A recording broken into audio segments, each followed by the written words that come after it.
Hello and welcome to the Game Lounge. I am the host and Dungeon Master of Roll Initiative, Edward Henderson. Joined here today by my friend and player on Roll Initiative. Hey, I'm Acencio. I play Alston Timbers in our boy Edward's campaign. I'm here today to ask Acencio some questions for our interview mini-series where we go through all the players one-on-one, ask them questions about their character, the campaign, and some questions will be asked of his character, in which he will entertain you by answering in character. That said, let's get down to business. Acencio, can you give us a brief summary of your character's backstory for Alston Timbers? No problem, man. Alright, Alston Timbers, he grew up in Throgmorn City. It's a city that's in the northwestern region of the continent. It's south of mountain range, so there's not much going on there as far as landscape. Pretty barren, hospitable place. He grew up in there in pretty dire circumstances. Not many people were getting the nutrition that they needed, so people were starving left and right. He became an acolyte of Lathander in order to help protect and heal his fellow man. People weren't all too stable in that region, so as time progressed, he realized that he couldn't save as many people as he wanted to. Just the natural cycle in that area is it's rigged for people to pass on before their time. So this changed him a little bit. He started realizing death is more of a cycle as opposed to something that should be prevented. So he shifted more towards understanding this cycle, and he became an acolyte of Kellamvor. So in doing so, he decided to not put all of his energy into keeping those that are alive, but to help their spirit pass along into the next realm. Okay, got some good depth in there. Guy who seems to know what he wants and looks for ways to get it. Alston, what are your goals right now, and how do you currently plan to achieve them? My goals are to rectify the sins of the past. Unfortunately, I was condemned into doing various deeds that I shouldn't have and that have put me in great conflict. In doing so, I intend to redeem myself in the eyes of my deity. That is why I took up the cursed crystal.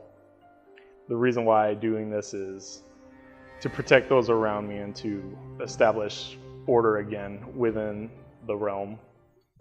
I definitely look forward to seeing how that plays out. Now, Acencio, when I allowed you guys to retcon your characters to fit whatever you felt best for a live stream, you went through the most sporadic metamorphosis of anyone else.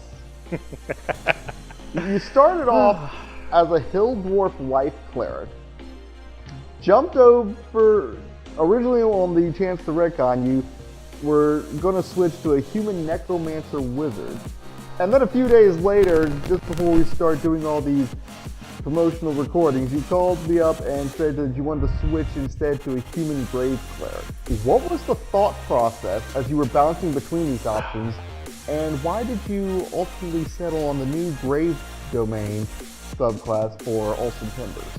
Okay, so the original life cleric that I had created was my first D&D experience. I had no idea what I was getting into, so I figured because the party, from what they explained to me, they didn't have a healer, I felt like that'd be a role that I'd be able to fit into because I'd be able to, understand exactly what I needed to do. So now this transition comes along and I decided I wanted to channel it a little bit more of my inner edginess in. So I want to, undead. I want to be the Dark Master. But by all means, I could have done it, but I felt a little uncomfortable diving straight into a more, darker class. So I found a nice middle ground when I started reading the Xanathar's Guide to Everything. The Grave Cleric kind of rang with me because it's the best of both worlds in my opinion. So I can, keep the heals and keep people alive, which was really satisfying. Oh yeah, we have a lot of characters would have already died without you. Let's just be honest right now. There'd be a lot of character rerolls. You didn't really put a lot of character depth in that version. You can't really blame me for that because that was it's like a bad guy in Gotham seeing Batman. They don't care about Martha and Thomas. They're just worried about that utility belt marching at them. I mean, you can't really blame me for that because, like I was saying earlier, it was my first experience with a tabletop RPG, so I didn't really know what I was getting myself into, but I thoroughly enjoyed the experience, and as Cleric being my first class, I felt like I had that utility that everyone needed, and I was reliable with it, I don't know, I just felt like I was needed. So I really felt the appreciation when I would get that clutch save. But like I said, this brings me to the best of both worlds, so I can transition towards a more lively feeling class and still keep what I'm comfortable with. Well, I want to talk to you. I want to ask you more about your transitions right now, actually. Well, not you. I want to switch it back to Alston for a second. Alston, as a Grave Cleric, you worship Kellenvor as your primary deity. Why have you chosen to follow the Lord of the Dead as opposed to another grave or death domain deity, or any other god for that matter? In fact, you used to worship Lathander. Also, how will your devotion affect the part you play in our campaign? The reason why I worship Kellenvor is because while growing up, I've seen many atrocities and I've seen death around me. I wanted to become something that, while would be helpful to my fellow man, would eventually lead them down the path towards their demise. There's no ways around that. Upon realizing this, I decided that leaning more towards Kellenvor would allow me to help these people transition, whether they be good or bad in life. Kellenvor will determine where they need to go. I am just the shepherd. As far as what I offer my party members, some of them are a little bit more rowdy. I believe I can bring balance, bring them more balanced view. I'm not going to lie, they would benefit from it. I know this. Acencio, next question is for you as the player. When a former character named Ava had died, you volunteered to have your character take the cursed diamond that was lodged into her heart, which so far has caused no end of trouble for the party. Why on earth were you so willing to let a gem that you knew housed the spirit of a necromancer, which hates you and the rest of the group, by the way, be absorbed into your character's body, also knowing that it will probably only mean more trouble for the group going forward? Well, the reason why I decided for Alston to take up the diamond is because he would believe that he has the spiritual fortitude to counteract some of the more ill effects that this diamond has caused the party, some of the more aggressive possessions that have happened and taken place prior. He also believes that in this action, he would redeem himself for his previous transgressions that he's taken against his deity's philosophies. Also, another part is because he believes that if this possessed diamond were to become acquired by an individual that is, how would I say it, more nefarious, they would be able to channel it and use it as a weapon of destruction, or perhaps someone innocent could take it and become cursed or afflicted with it. He just wouldn't allow that to happen.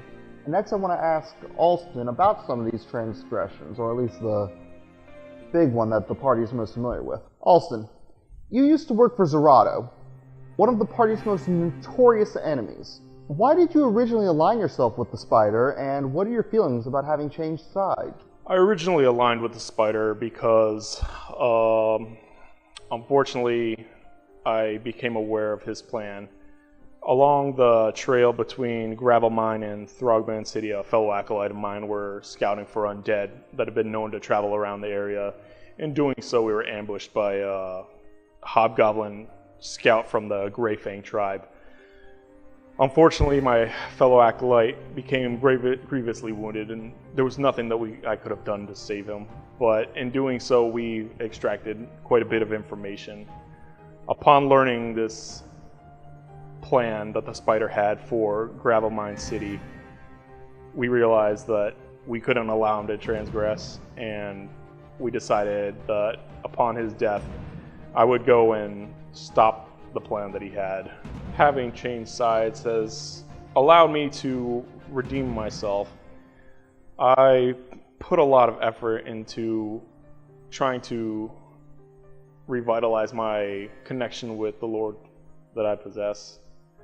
In doing these actions, I can further benefit my fellow teammates as well as myself. Nothing wrong with that. Man wants to set things right. Now, Acencio, this will be the last question for you. In your own words, what would you say viewers can expect from you and the rest of the group as they watch our campaigns on Roll Initiative? There's going to be a lot of interesting things to happen. I'm just concerned for some of the members that were previously touched by angels, if I were to say it a little bit more correctly.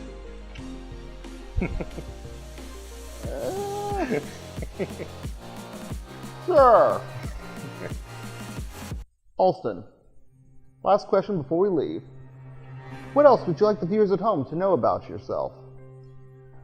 I, Alston, am a man of honor, of truth, and of fun.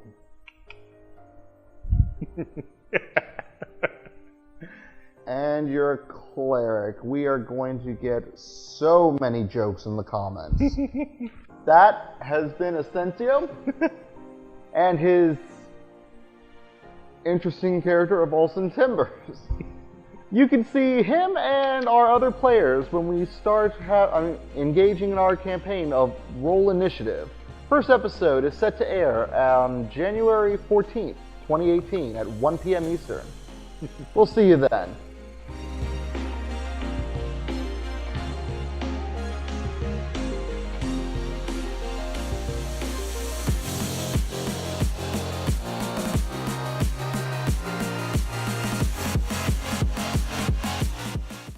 What's your stance on the average hard-working, middle-class necromancer who's just trying to live with the struggle of raising a family? Burn him down, bring him up. That's what I can say. Wow, we just got a complete 180 on your life position.